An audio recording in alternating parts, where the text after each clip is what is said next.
中醫老派。過時，你 out 啦！景培中醫第3代傳承人莫博士，聽下佢點樣將傳統中醫玩出新意思。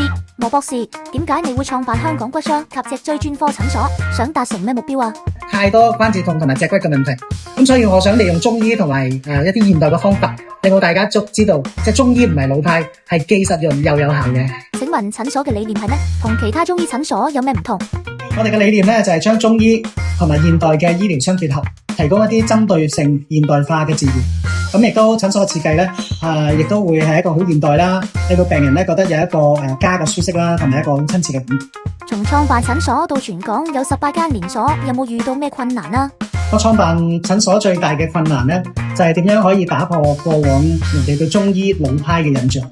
好多年青人咧覺得中醫好古老，但其實中醫咧可以透過一啲現代嘅科技啦、科學啦，去針對性嘅治療啦，同埋診斷，咁再配合一啲針灸啊、中藥啊、推拿啊，咁效果會更加美。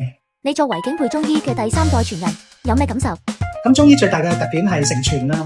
咁承傳中醫咧，其實佢唔係一個守舊，而係持續嘅創新。咁我希望咧可以延續一啲家族嘅精神啦，將中醫咧年輕化同埋現代化去推進。